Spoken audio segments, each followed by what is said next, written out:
One. Hi, Claudia. How are you? Hi, Gino. Thank Welcome. you for finally having me here. Season 2. Season 2, first guest. I couldn't think of a better person to be the first guest of Gino's Table. Well, I appreciate it. I put it out there. I want 50 people this year. So you're number 1 out of the 50 and the best. So you got to make it good, because if not, someone's going to check this episode out and go, Psh, I don't need to listen to 49 more of these. I'll be good. He should have had waited for season 3 to invite No. type of thing. I think it'll be good. Last year I didn't do as much real estate. This year I think I'm going to do a little more real estate, especially with the market that we're having. And as crazy as last year was.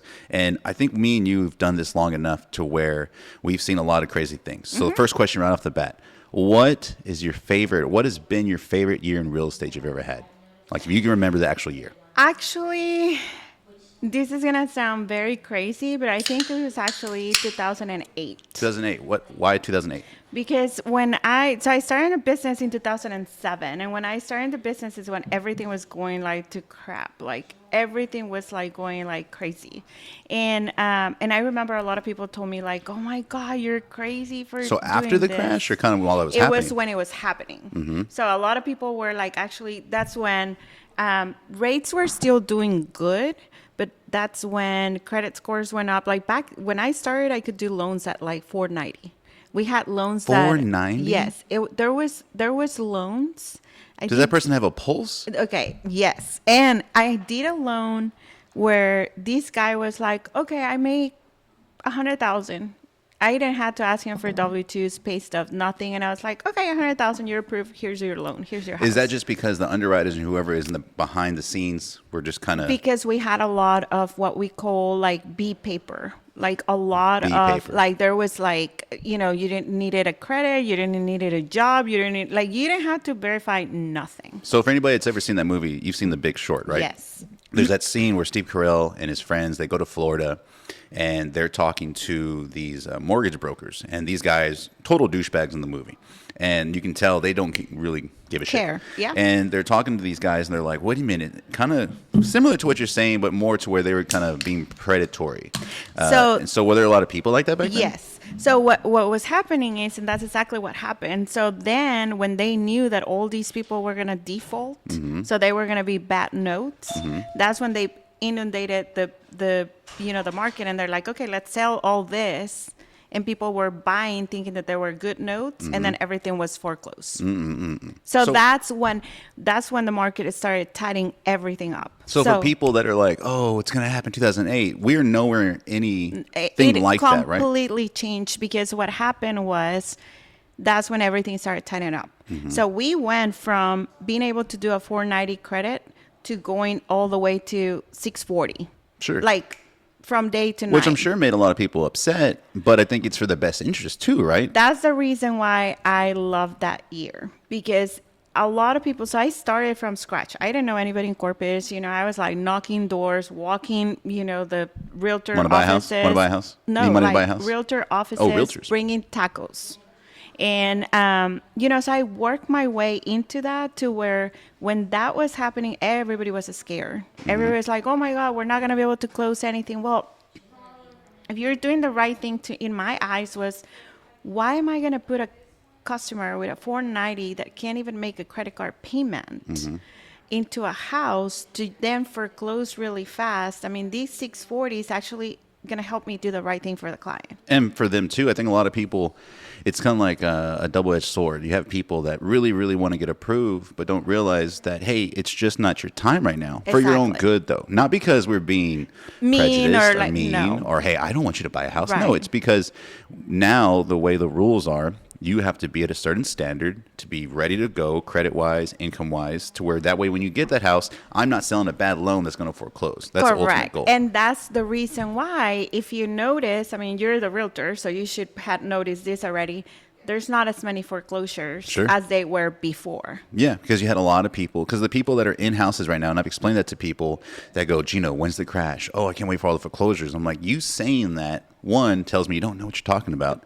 And two, it's not that way anymore. People that are in their houses right now, even the ones that bought the last couple of years that got a really, really low interest rate, they still had to have. You got a napkin? Literally we still have to have. all the Red Bull in me. Wow. It gives you wings. Okay. We have a lot of people that are in loans right now that are super well qualified, so they're not in that position like those Right. people were. That the 490s. That's crazy. 490. So that's what happened afterwards. That's exactly what happened. They started tightening all the loan types. So you went to like 640. Then eventually they kind of like started releasing a little bit. So like right now we can go down to 580. There's some people out there that they can do 550. But we're seeing a little more B paper. So like that's the brokerage. does a B loans. stand for something? No, just like A, B, like a grade is like really good. B paper is just kind of like it's not as good. So they started to release a little bit all the rules, extra rules. Like at some point you could not do a loan over 50% debt to income ratio. And now what is it? Now FHA you can go all the way to 56.99. What do you think it should be? Like if 45. I came in, I'm like, hey, I want to buy a house. Where should I be comfortable 45%. at? Okay, So I'm sorry. Go ahead. So here's the thing. So we qualify people on gross income. What does that mean? it means before taxes. Before Yeah. taxes. So that's scary because if I'm sitting with a client and they say, okay, I make $60,000 a year. Well, $60,000 a year is $5,000 a month. They don't actually get $5,000 Sure, a minus month. taxes, yeah. So you take 25% of that, you're getting about maybe $38,000 to $4,000 a month. But yet I'm qualifying you on you actually getting $5,000. So it's hard. I think it's hard for a lot of people that, especially first-time home buyers that are going to get approved, and they see that number, and it's like, awesome. And we've had that over the years where someone goes, I'm approved for this much. And then you show them that house, and it's probably a great house, no matter what the price is. It's their max budget. And then you show them the payment. It's like, oh, well, that's not so cool. Like, I like that I'm approved for that much, but I don't want to pay that much. And then you kind of go back down. And then when you go down a little bit, they're like, oh, well, my payment's where I want it, but it's not the houses that I want. House. And then they get stuck in this loop of, I guess I'm just going to rent a little longer. And who knows how much they're paying in rent. But because they can't buy the house that they think they can afford, they just keep going this cycle. It's hard. So when I meet with my clients, the first question that they ask me is, or I want to know how much am I qualified for? And then I turn around and I tell them, and this is like verbatim. I mean, you can go in any of my clients that are listening, they're probably going to be like, yeah, she does that. Yep, Because she said that to me. I'm like, I turn around and I said, no, that's not the right question to ask. The right question to ask is to yourself, how much are you comfortable to pay? Mm-hmm. Not how much I can qualify for, because, and I tell them, I said, I can tell you right now, you qualify for $500,000. Does that mean that you want to pay $5,000 a month? No. No. Okay. So then what are you comfortable with? And then once they tell me, so let's say somebody says like, oh, well, I'm okay with like $2,000. And then I go, okay. So I'm pretty sure that you go online and go into realtor.com and you go into Zillow.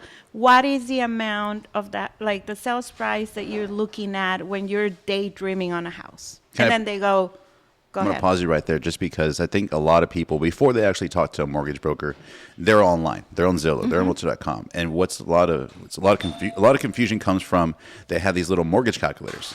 And sometimes they're ads and sometimes they're built into the website. But when you use those mortgage calculators, most people don't know, oh, well, what down payment am I putting? I don't know, 20%, I guess. Or, hey, what's the insurance? Or, hey, what's the taxes? And because those numbers are so skewed, they get this excitement of, oh, wow, I can afford this. And then when you call someone like yourself that actually does it. They actually only put principal and interest in those calculators. Yeah. See? Well, they always put 20% too. So it's like, here's the payment. It's like, hell yeah. Yeah, and then I you can really do it. see the Right. real numbers. It's like, oh, it's not really that much. Right. And that's why I always tell people it's so important whenever you're going through the home buying process to talk to someone like you and talk to someone that can give you the real numbers. Because if you don't know the real numbers, it's all just makeup. It's make believe. You're like, I don't know. Like, maybe I can afford that house. Maybe I can't. But when you talk to someone, you're going to get the honest truth and probably a reality check too. A big one. Or like, oh, I really thought I was way different, way off. I was way off on what I could afford. And not only that, but like a check on the financial situation. And I want to tell you one thing. A lot of people, I've always said this, I'm a weird lender because I'm very straightforward. So I have had clients like walk out of my office because they're like, they get pissed. Like I had one client one time that he came in and he wanted, so he was making about $150,000 a year. Zero money on the savings account. He wanted down payment assistance to buy a house. So I sat with him and I said, okay, first of all, where is the money? And he looked at me like, Well, what do you mean? I said, well, do you have a budget? Well, if you're not saving it, I'm what are you like, doing with it? there's like, you have no savings account. I'm like, do you know that the average income on a family where 2 people work in Corpus is under 55,000? You're making $150,000. There's no savings account, and you're asking for a down payment assistance. I said, you are what it is living paycheck to paycheck. Even as much money as they're making. And literally, he got so offended. He was like, I'm not living. I said, but you are. Because if you don't have a savings account, then you are living paycheck to paycheck. So the first step on you getting into the road of buying a house is, one, do a budget. How much are you making? How much are you getting? How much are you paying on bills? And how much are you saving? I said, then from there, I said, because at $150,000, no one is going to give you down payment assistance. You're making too much money for it. Oh, he was like, I don't think I need to buy a house right now. Stood up, laughed. I'm going to go just keep spending money. Yeah, top crap about me. But it's the financial situation where you are right now. Like, you need to budget. You need to know exactly where you are, how much are you making, where is the money going. Once you see that, then you can actually say, okay, I can afford this much. So going to a mortgage specialist is not just like, oh, hey, your payment is going to be this much. This is a down payment. I can put you in and shove you into a house with a down payment assistance, and then you're done. It's, can you afford it? Are you going to be okay? Is your family going to be okay later on? Like, the last thing that you want is to buy a house and then be house poor, how they call it, and then be stressing out, and then marriage is broke because, you know, you're fighting over like, oh, I have to pay overtime, and I got the You're house. not helping, and I'm doing this, and you're everybody. And it's just like, it's not worth it. For anybody that's never talked to a mortgage broker before or applied for an application for a home loan, I always try to prepare people before I send them your way. And here's why. Whenever anybody calls me and they're like, hey, I want to buy a house, what's the first step? This is the first step. Find out information. The next step is finding out financials, because you can't walk into the grocery store without knowing your budget. Right. You can start throwing stuff in the basket. You can fill it all up. You can get everything you want. But when you get to the checkout, if you don't know what you can afford, then you're like, put it all back, sir. What? I don't want to put it back. And so I tell people, and I'll say it like this, you made me kind of think about it, the way you're explaining things to these people and explaining to clients, it's a checkup just like the doctor. And most people don't like going to the doctor because they'd rather just not know. It's like, I'd rather not know how I'm doing. And I'm saying that because my mom and my sister are like, you should go get a physical. I'm like, I don't want to go get a physical. Yeah, right. I feel like I'm okay. What are they going to find? Yeah, exactly. It's the same thing. Yeah. What are they going to find? They're going to see those things that I brushed under the rug, and oh yeah, I forgot about that credit card. I forgot about that. Or you have sometimes people, and I'm sure you've had this, where people maybe opened up a credit card and didn't tell the other person. So when they run that credit, it's like, what do you mean you have a credit card that I don't know about and you spent this much money on it? I don't think I've ever shared this with you, but I will. I don't think that I'm ever going to retire because I love what I do, but I do want to write a book. Okay. Is it about all the people that have all that? the people that I have. Well, I mean, it's not just. Why like do you the have people. a Victoria's Secret credit card? Yeah, no, like I can tell you story over story over story. Like I had, and it goes both ways because it's not just the wife. Sometimes it's the husband. Oh, 100%. And it's crazy because I have had wives or husbands call me prior to the appointment and literally tell me, hey, I know that you're gonna have to go over the debt, but he doesn't know. Can we just leave it out? What is it? A credit card? Like or is credit it... cards, like literally, Or they like co-sign for a Victoria's car? Secret. No, nothing. No? I've never seen anything like that big, but more like credit cards. The sweetest one was a guy. He was gonna propose, so there was a sales or like a K yearly like for the ring, and he's like, she doesn't know about that, but it's the ring, and I was like, okay, I'll let that one go. But I actually like. So I'm did you just like highlight that one out, or like spill some coffee on it? I don't really print the credit report for them, so I just kind of like go over the Yeah. account, so you just leave it out. But I had one that the wife had a baby, so this is a typical, you know, like the guy works oil and gas, so he's out all the time, makes really good money. And when we were sitting down, she had a baby. So she's on my chair, and we're talking about, you know, all the debt. So as I'm going through, I can totally see his face of like, where's that from? what are you talking about?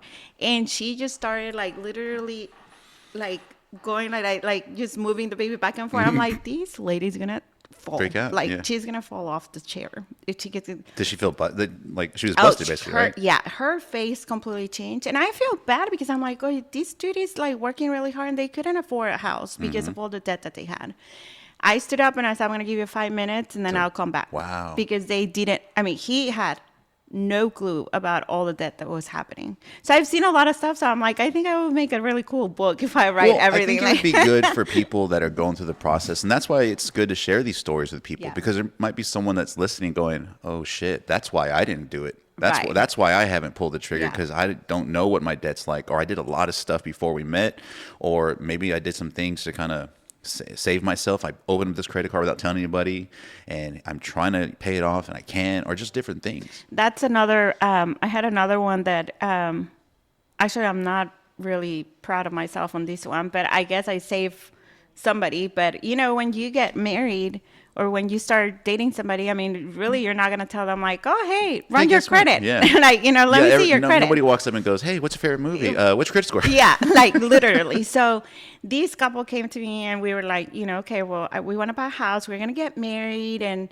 I was like, okay, I pulled credit. Well, he had like literally 450 credit score, like dead up, like everywhere, collections and all these stuff. So girl has like, you know, perfect credit, like no debt, like, I mean, very clean. So I was like, hey, look, like, if you guys are going to buy, because, you know, Texas is a community state property. So if you're going to buy, you need to buy before you get married. Because if you, like, you qualify by yourself, I told the girl, I said, but if you wait until you're married, then all the collections, all the debt, everything that he has is going to pull into you. And then you're not going to qualify to buy a house. So the girl was like, oh my God, we're like literally getting married in 45 days. And I said, well, I can pull it through, but you need to find the house. And so then he started, Gino, she postponed the wedding. Really? She postponed the wedding. She found the house. We bought the house. You know, we did the loan and everything. 3 weeks after she bought the house, she came back into my office and she was like, thank you. And I was like, okay. She dumped him. Dang. She was like, I didn't know that, you know, that was happening.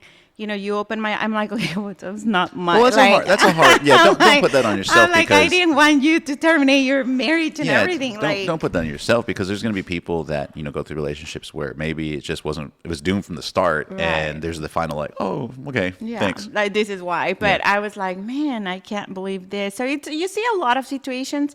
I just think that people, really, it all comes to the budgeting one. I think that we have a lack of that. I think that comes from, I'm glad we talked about that, because I was going to say, okay, what about like single people that are going in? And I think for anybody that goes through elementary, goes through high school, unless you have someone around you to teach you things and show you things, be it parents, relatives, an older brother, a friend, whoever, no one really learns that stuff as they get older. And no one really understands how important budgeting it is, or living within your means, especially now in the time we live where everyone's posting stuff all the time. It's so easy to see someone post a photo of a closing, a photo of a brand new house. Oh, cool, look at this. They got a wraparound garage. I want a wraparound garage. Right. But they don't see behind the scenes, like the stuff we're talking about, the stuff you're mentioning right now, where, hey, we don't know what they did to get that house. We don't know what their payments are. We don't know how long they saved. We don't know how much debt they might be in. We don't know if they're living on their means. And I think it's a really important thing that most people just don't want to talk about. It's really, really tough. And not everything, I mean, not believe everything that you see on internet. Like, you know, because I, like, the one thing that makes me cringe is when I have realtors or even people post, oh, I got in the house with zero money. I'm like, that's the biggest lie everything. Because, you know, there you have the realtor posting like money back $500, which was your earnest money. What about inspection? What about insurance prepaid? Yeah. I mean, it's just like, I'm like, that is a lie. That is not true. And to begin with, I wouldn't lend you money if you have $0 in your bank account, period. It's like, hell yeah, that's me. Sign me up. You know, I mean, it's just, it's not realistic. So I think that that's what the mortgage lender does. It's just kind of like put like a reality check of like, okay, where are you? How much money do you have saved? How much are you making? How much debt do you have? And then strategize. So yesterday I was talking to a guy and he's like, oh, we're going to have like $50,000 and, you know, I can put money down or whatever. And I'm looking at the debt and I said, okay, look, if you put $20,000 more than your down payment, your payment is going to change about $100. Yet you have 2 credit cards that add $20,000 that you can pay off with that money and actually save $500. The guy wanted to literally oh my God, I think sometimes so people smart. don't trust And I'm themselves sometimes. No. I've had a lot of clients where they're selling a house, they're making a decent amount, 6 figures sometimes, and their instinct is, I'm going to use all this to put down on the new one. And you don't necessarily have to. And I've had this conversation with people. I'm like, look, you can do that if you want. You'll have a smaller payment, obviously. However, that money that's in that house is in that house. And the only way you can ever have access to that money again is either to sell it or to refinance. Which, if you need the money, is because you're in a situation that you might not qualify to refinance. It's better to trust yourself, hold on to some of the cash, pay off some other debt, so you're just kind of like, cool, I only got the house, I only got the car, I don't have these other things anymore. It's better to do that, but sometimes people just don't trust themselves I don't know if I can do that and budget myself. I might just go spend it, go to Vegas. Right, and that's very important, because once you actually break it down to them, and I tell them, I said, okay, you're going to tell me that $150 a month is going to make a difference? Because if that's a yes, then don't buy the house, because you're buying too much. Because $150, you spend $100 on nails. It's just it's, well, not you, but I know someone in your house, 2 people in your house, not mine. But you know what I mean? It's just, that's just not the case. And that brings me to the whole rates and all that. And you know what? Yesterday, I have been meaning to call you actually and tell you about this. So yesterday I'm sitting down with a client, and we're in 2023, and this is crazy because all the rates started going up literally. Summer. We're close. No, It was March. So we're close to a year. So last year, still December, I keep saying, well, if you compare rates to last year, which means 2021, then yes, rates are higher, blah, blah, blah, blah, blah, and all that. Well, yesterday, 2023, I'm sitting down with a client and saying, well, actually, if you compare rates to last year, 2022, rates are pretty good right now. The whole, bad stuff about the rates and everything, it's literally already a year ago. I would say, speaking of rates, and I want to talk about a post that I made a couple of days ago. I think that whenever anybody's doing something they're uncomfortable with, they'll find any excuse they can to not do it, no matter what it is. Hey, I want to do this 75 hard challenge, but I can't go 2 days without drinking. Right. Or, hey, I want to do this thing where I want to buy a house, but the rates are too high. Your credit has to be this. There's always going to be something. So I think that rates is one of those really big things that a lot of people will grab and use an excuse no matter what the rates are. What they are. And so I think it has to be said over and over and over again, hey, what happened the last 2 to 3 years was not something that happens all the time.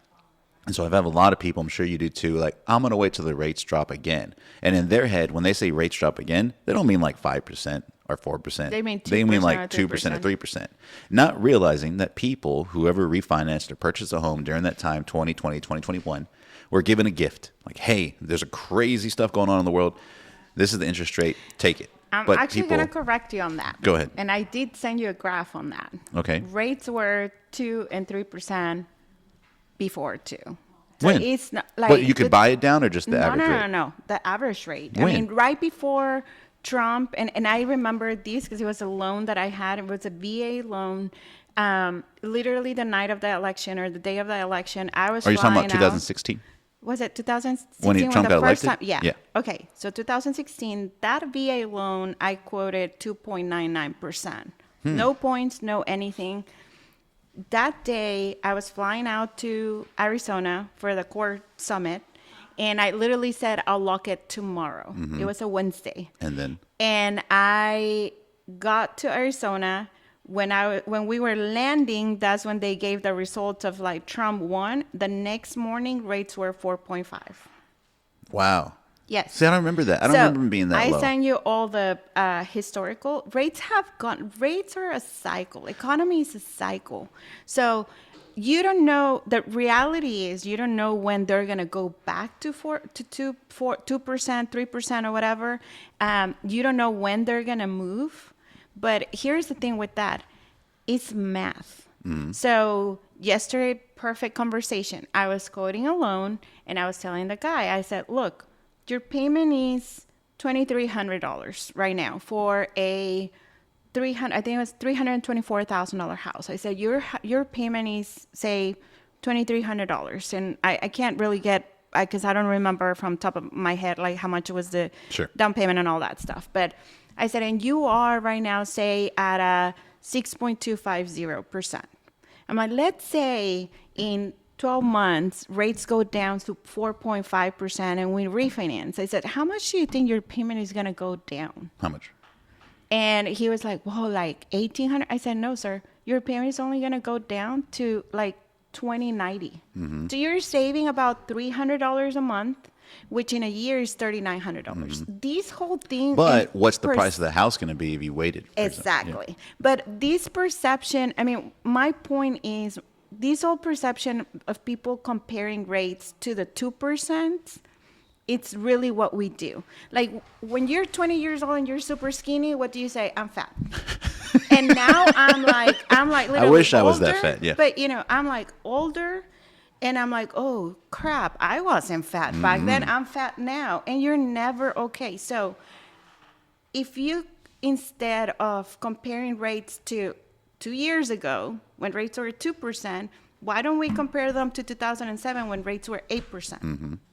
So then you might actually say, oh, they're really not that bad. Do you feel more people, in your experience the last couple of years, more people are focused or hyper-focused on their rates compared to where it used to be? Because a while ago when you mentioned that in 2016 the rates were like at 3, I don't remember that at all. And I think a lot of it was, and I think at that time I'd been doing real estate maybe 3 or 4 years, and I didn't really pay attention to the rates. It wasn't even no one really talked about rates. It was like, cool, can I get approved? Cool, can I get down payment assistance? And that's it. There wasn't no back and forth or I used to be this or I want to wait for this. But I think more now people talk about it. The reason for that is because of the whole, like the 2%, the 0.99, like the Fed and people saying, getting that and screaming it from the rooftops, and then telling their friends, "What? Don't buy a house if you don't get it at this rate." And stopping people. And the Fed saying, "Oh, 0% interest rates." You know how many people text me to, "Can I get the 0%?" I'm like, "Oh, like, can you read more? Like, can you really like? I mean, it's not cars." So, I think that people are conscious on it, and I'm gonna tell you that the last 12 months, I have spent my time with clients actually breaking it down to the amounts. I'm like, okay, and let me give you the perfect example. So right now, if you're at a 6.875, same $324,000 loan. If you're at 6.875, the payment was gonna be like $2,800. Let's call it $2,800. And I said, look, you can pay 1% origination, which is about $3,000, $3,200.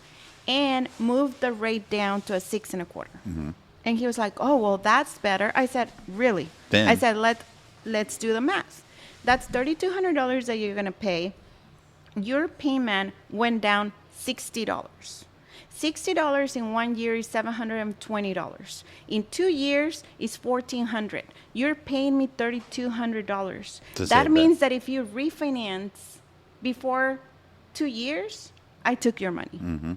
I said, and I'll sell it to you however just to make you happy and you feel better about it. I said, but it's not the right decision. And when you break it down like that, and I spend a lot of time doing this because it's like, I'm a good salesperson. I can sell you like my wine right now, even though you bought it, and I can sell it back to you and you'll pay it again because I'm a good salesperson. But people get so focused on the 99 cents that it's just like, no, dude, it's $1. Like, I mean, break it down, do the math, and then see if it's actually going to make you better at the long run. Because $3,200, how many months do you need? You need close to 4 months to make up your $3,200 and then start saving $60 a month.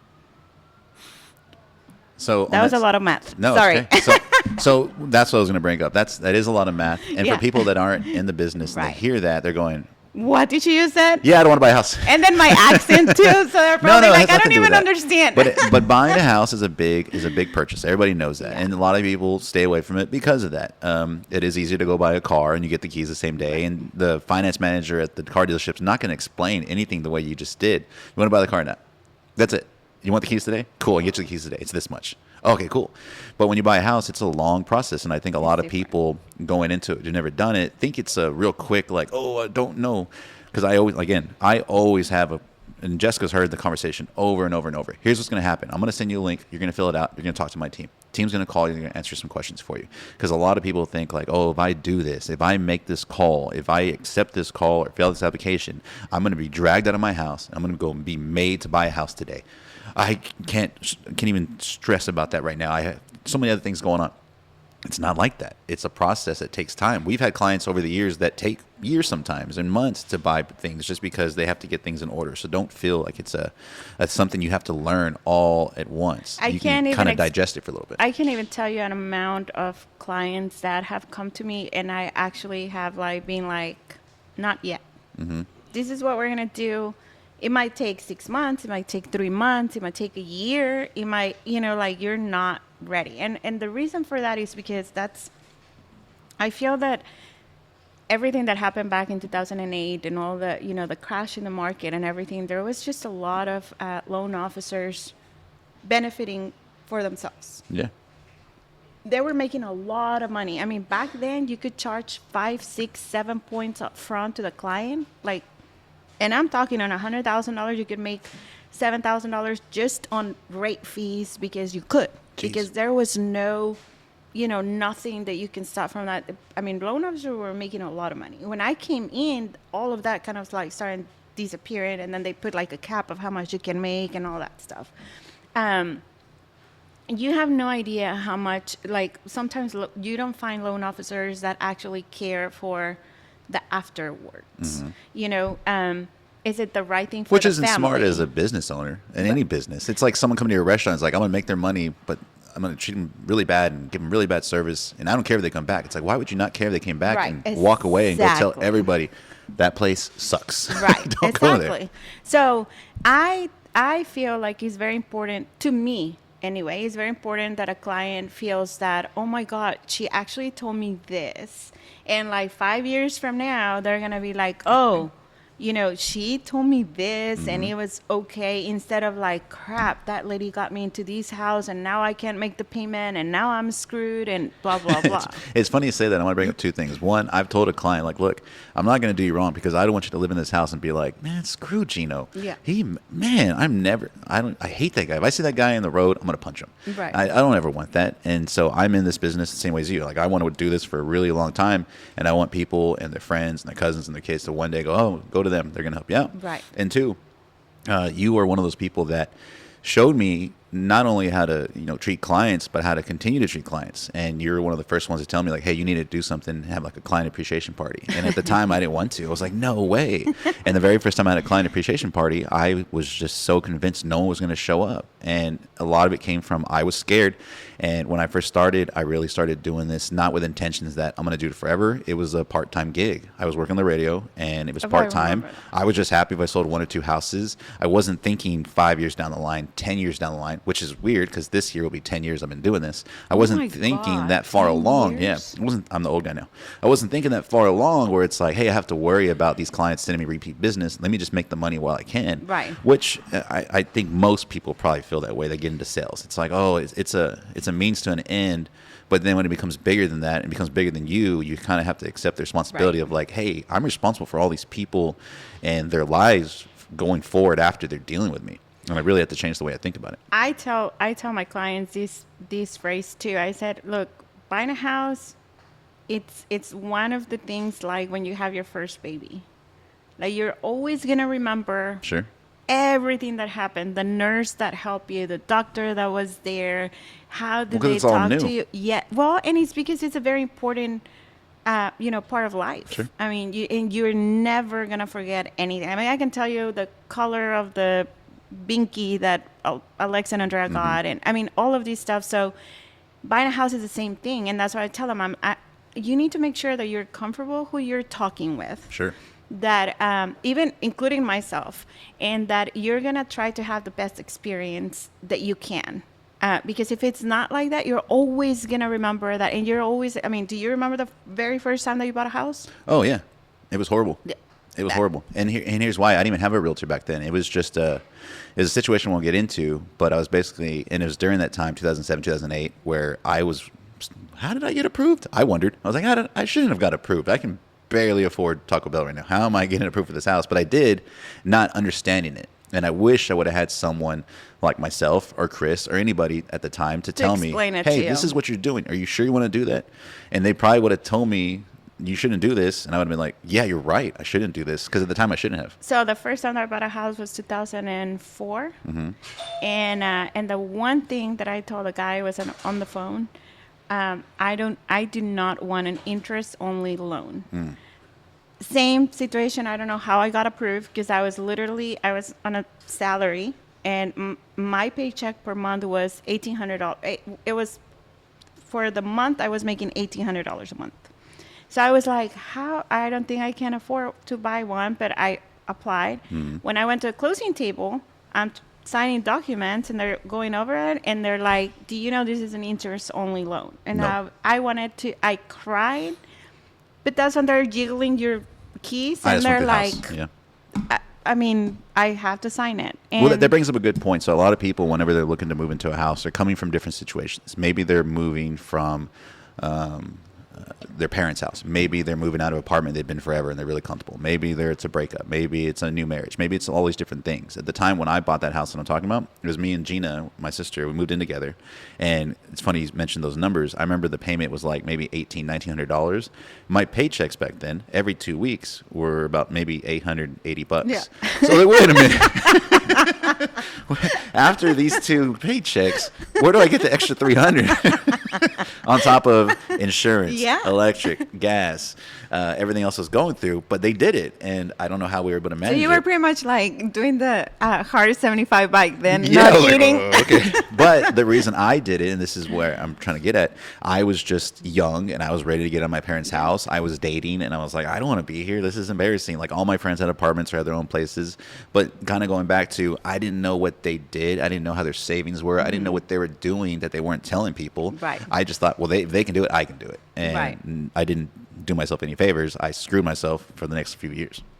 And then you were scratching the $300, I don't know from where. There was one time when, so my wife moved into that house that I'm referring to. She moved, that's the first time I've ever lived with somebody else besides my sister or anybody else. She moved into it. I remember one winter, like we met in August, and then it was that Christmas time. She turned the heater on. I was like, go ahead, baby. Turn it on. It's all good. Turn on the heater. We got the next month's bill. It was $800. Oh, no. Remind you, my paycheck every 2 weeks is $800. I was like, how? I called the gas company. I called everybody. I was like, hey, y'all got to come check this meter. I was like, y'all got to check this meter because this is wrong. This electric bill is wrong. They're like, well, sir, if it's not wrong, we're going to come out. It's an electric meter. It's pretty sure it's fine. Right.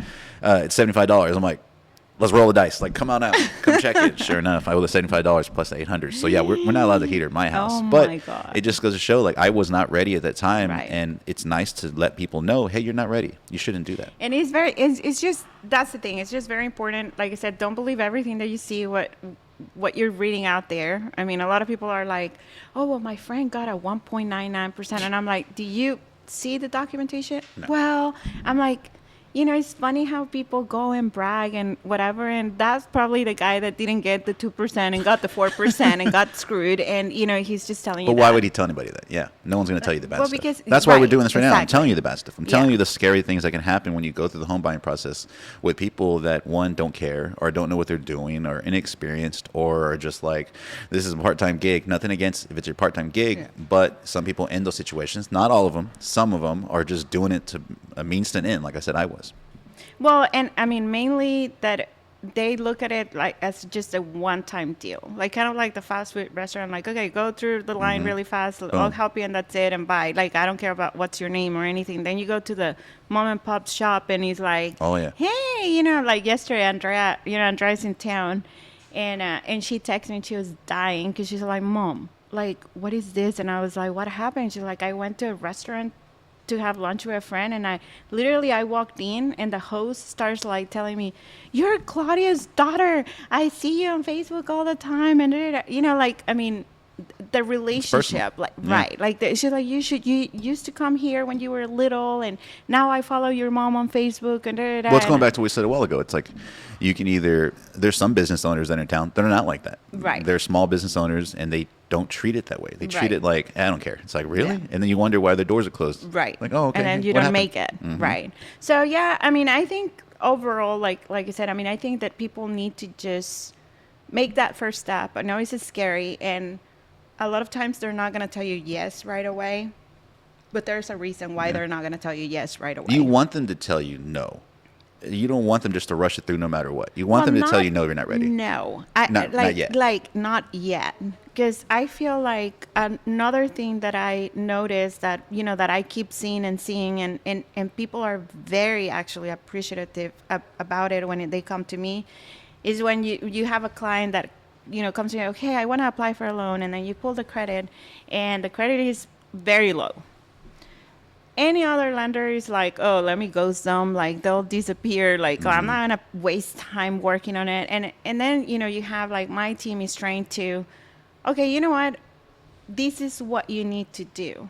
And they would tell me like, oh my God, you call me back? And I was like, well, we have to call you back, because if I just keep pushing you and shoving you under the mat, like you're gonna keep coming out again and again and again, and there's not gonna be a fix. Sure. So I need to walk you through what you need to do so that we can get you there eventually. And like I said, I mean, it can be 3 months, 6 months, a year, but eventually anybody can buy a house. I've been thinking about that lately just because, you know, January for most people in real estate is a little slower. People are getting over the holidays. People are, all this month, they're like, how much did I spend last month? Oh, Maybe I I shouldn't have know. done that. I bring this stat up all the time. They always say January 21st, supposedly, is like the saddest day of the year for people. And the reason why is the holidays are all over.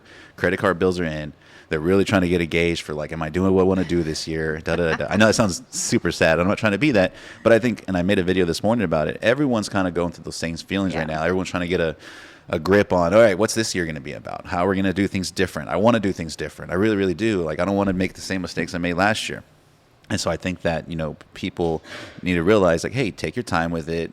We're going to be here. Everyone's going to be here. There's another thing I said this morning because I was feeling super stressed this morning. I woke up just super stressed. I read that. I saw that. And everybody's like, are you trying to you be okay? relatable, or are you venting? I'm like, what? You think I just like don't stress? Like, people don't stress out? People that are in certain positions, I'm like, yeah, I stress out just like anybody else. But I think also the more you can help people get out of their stress, the more your anxiousness and stress goes away. And I heard some quote one time on a podcast where the guy said, when you're feeling anxious, it's because you're being selfish. It's because you're thinking more about what you're going through than what someone around you is going through. Right. And there's a lot of people in my life right now that are going through some hard times and going through some things that I'm like, oh, damn, like, I don't know what I'd be doing if everything I'm If that was the doing, and on situation. top of that too. So I think the more you can help people, and especially these times with either finances or whatever their goals are, I think it really kind of alleviates some of that anxiousness. And so that goes to my next question on that same post. What are you predicting? And I know everybody can't predict stuff. It's just like we can guess. What are you predicting for this year, things to happen in real estate? I think that, you know, it's funny that you said that you're anxious, and a lot of people, and you know, I'm in the middle of a lot of, you know, real estate people, you know, and everybody, I've been criticized heavily because I guess I haven't gotten that rush of like anxiety or anything about what's happening in the market. You know, you're just like, oh my Well, God, it doesn't help. It doesn't help. When I are you have gonna these things, lay off people? And I'm like, no. Why am I going to lay off people? I have to close one more loan so that everybody can keep their job. I mean, everybody in my team has a family that they have to feed too. So why am I going to be just thinking about like making easier on me instead of like, hey, you know what? I mean, I have to look after my team too. So I need to find that other deal. So my prediction for, I don't know that 2023 rates will completely fall down to 2% or whatever. I think that possibly towards the end of the year, there's going to be some relief. I can tell you that we're ready. I feel we already went through the hard part. I think so too. Like, we already went through, you know, the 7%. I mean, I saw rates almost to 7.875. Right now, you can still maybe an FHA with good credit at a 5.8. You know, I'm sitting between 6 and 7, more towards like. Can I pause you real quick on that? Yes.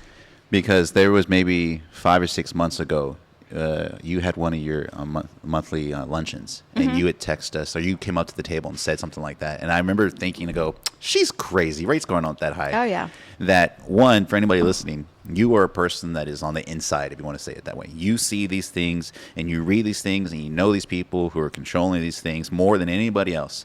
And so if you're thinking like, she's full of it, I too thought, nah, she's crazy. And but then boom. everything you told us happened, and it's like, damn.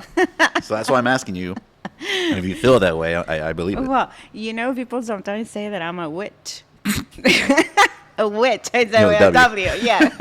They say the other one too, but more. Well, the I think W. that it's just experience and knowing and having the right circle to talk to these people that know what's going on. Being in the business since 2007, like I said, I had one lady one time bring me chocolate chip cookies, because I locked her loan at a 7.875. Just happy. Instead of 8. And like literally with best chocolate chip cookies that I have had, and she was so happy because she had a 7%. So my prediction, and like I said, I'm not a wise person. I'm not like, I don't know the secrets or anything. People tell me, when do you think rates are going to go down? I answer, I would be the richest person in the world if I could tell you if I would know what's going to happen. I think third, fourth quarter of this year, you might see a better release. Like, when you're probably gonna see like 5%, more 5%, maybe even 4%. But it could be all the way to 2024. But you know what, though? I think that this year people should take so much focus off the rate part. I think people should just focus on the payment. Not necessarily the payment. That's important, of course. But I think people should just focus on, if real estate's a ride, you should just focus on getting on the ride.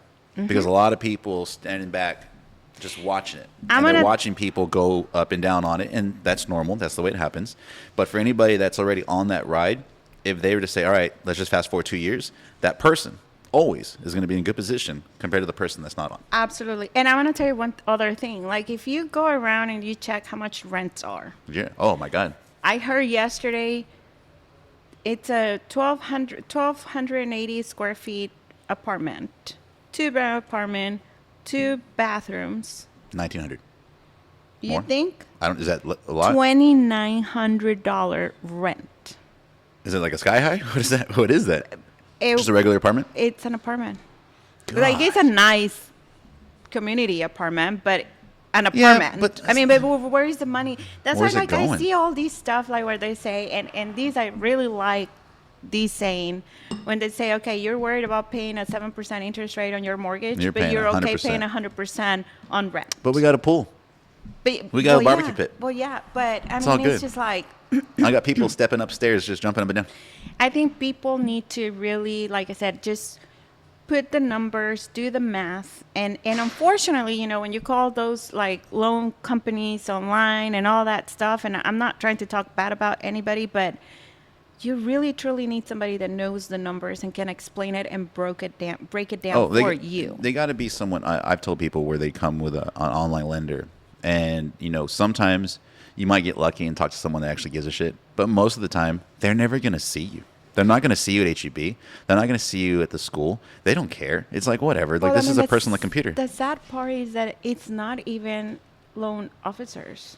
It's just people. Like, I had a realtor recently where like, can you save this deal? And I'm like, okay. So I'm like looking at the deal, and I'm like, second extension. So they had been in contract for like almost 90 days. The lender is telling them they need another 2 extensions until February. And I said, are you talking about this year? Of this year. So it's still going? It was last year. Yeah, supposedly. I don't know if they terminated or not, but they were never approved. So I call those the Hail Mary lenders. Just like, you were never approved. What they're telling you that you have to do, it's going to help. Well, see, You're not approved. That's why I call those Hail Marys, because they're at the beginning of the transaction are just literally throwing it and going, all right, hopefully during this time we can do some crazy plays and something will happen. Well, no, not yet. Keep it up there. Hold on. I'm still working here. There used to be a lender like that here locally. I won't say his name, but every time I had to deal with him, I'm like, no, we're not gonna go, because I already know how these deals are gonna go. We're gonna extend it twice, and then at the end it's gonna be like, hey, we can't do it, or hey, can your seller basically bend over and give us all this? It's like, no, give man. Give it for free. Yeah, they want the house for free. Can they owner finance? Yeah, all right, I know. so besides rates, what else do you predict this year? I think that we're gonna see more people. I think right now that it's perfect. You know, all the buyers were. I mean, it was crazy last 2 years with 20 buyers or 30 buyers putting contracts on the same house. I think now that sellers are kind of like helping more. I think that real buyers are coming up. Sure. That's the one thing. I think investors are kind of like falling off a little bit too, because when you saw the 2% and all that, I mean, there was a lot of people like literally just grabbing properties for investment. Sure. You know, and the first time home buyers were like actually hurting with that. I think that right now you're seeing a lot of the real first time home buyers that are very truly committed to make that step, like actually coming out. Houses are not going to come down. That's another thing that I explain everybody. I mean, the house prices, when you say, oh, house prices are coming down, no, they're not coming down. They came up very much up more than it was suspected. Because of the whole rates. Mm-hmm. So if you pay attention, you know, when you have like all these low rates and a lot of buyers, you know, what is the seller going to do? Oh, raise the price. Yeah. Keep raising the price. Oh, I want raise over. It more, I want over. More. So you're like going up. So anything that is going to happen right now is not that house prices are coming down, is they're just normalizing to the 4, 5, 6% appreciation rate that normally in a year should happen. Which I think people don't realize, like, that's the way the market should be. Though it's supposed to be a little balance. It's supposed to be a little give and take. It's not supposed to be one-sided where, hey, sellers are really just, sellers are just taking it. Yeah, the sellers right now, I think, are being a little more realistic, and the ones that actually need to sell, not because, oh, yeah, I can get so much right now, blah, blah, blah. Those aren't the ones that are selling right now. It's the people that actually are upgrading to something else, or they're moving away. Those are going to be the people where you can get really great deals. Or it's people that their house has been on the market a few months. They're like, yeah, we kind of overshot it. Right. Maybe we should drop it. Exactly. And sellers have to realize that too. It's like, hey, I know we started and we put your house on the market for $325. I know we've dropped the price now to $310, $315, $305, whatever it is. Their idea is, well, I'm losing $15,000. I'm losing $20,000. It's like, no. That was a made up number. That was a number we tried. We didn't get it. So you're not losing that money. You never had it to begin with. Exactly. This is where we should have been. We tried. It's not happening. So I predict that, for the rest of the year, next 3 to 6 months, you're going to have a lot of sellers that are going to come to the realtor and say, hey, all right, realistically, how much can I sell it for? What can I sell it for? I know 6 months ago, a year ago, I could have just made up a number and someone might have paid it because there were so many buyers, but the interest rate's a little higher. What do you think we can be at? And I really think that comes down to some of the different programs that are out there. And before you leave, I would love if we can kind of go over, because I think some people are still very confused about the how do you say it? 2-for-1 buy down? The 2-1 buy down. Is that still something that we're trying to push? Yeah, that's something that is out there. So basically it's not, you're not buying the rate down. Let's just role play. I'm a buyer. I want to go buy this house. And the seller wants to sell it to me. I'm like, great, I'm going to buy it, but I would really like a lower interest rate. Okay, so basically what we're going to do is we're going to call the seller or the seller agent, and we're going to talk to them, and we're going to ask them to do the 2-1 buy down. And basically what we're going to do is the first year, so let's say today you qualify for a rate of 6%, and your payment is going to be $2,000 a month on a $200,000 house. The first year that we do the 2-1 buy down, your interest rate is going to, your payment is going to be based on an interest rate of 4%. You're buying the house at a 6%. Your payment is the one that is going to be lower or at a 4%. So let's say $1,600, or let's say $1,800, so I can make it easy on the math. So $1,800 is going to be the first year. So you're not going to pay the whole $2,000. That's $2,400 a year, or $200 a month that you're going to save. The second year, that payment is going to be now based on a 5%. Okay, so let's say your payment's going to move up to $1,900. So that's $100, $1,200. So if you add the $2,400 and the $1,200, that's $3,600 that the seller has to pay for you to do this. And basically the seller, all he's doing is paying the subsidize on the payment difference for the first 2 years so that you have a lower payment. So that will help you wait until rates come down so that you can refinance and then you never actually saw the $2,000 payment. But save the money per year. Correct. So that way when you do get the lower rate, you can refinance. Because, you don't know if, and this is a fact, you don't know if you're going to refinance in 2 years. I mean, what if you actually do hit the, I mean, rates never moved. Yeah, And, what you if know, the you don't interest rate refinance. goes to 7 or 8%? Right. You got locked in. And then you're locked. Now, the good thing about this program, and this is big, you know, that $3,600 that you have that the seller pay for the 2 years. So what happens if, let's say, on the first year, at the middle of the first 6 months, rates drop to 3%? I mean, anybody's going to refinance, right? I don't care that I have a 4% payment or whatever. I'm going to refinance and lock my rate at 3%. Well, whatever difference, if it's 6 months, you're still going to have the $2,400. You apply that towards principal. Got it. So you didn't lose that money anywhere. You didn't buy down the rate. Like I was telling you earlier, if you buy the rate down, you don't start saving until actually you make the money back for what you paid to buy the rate down.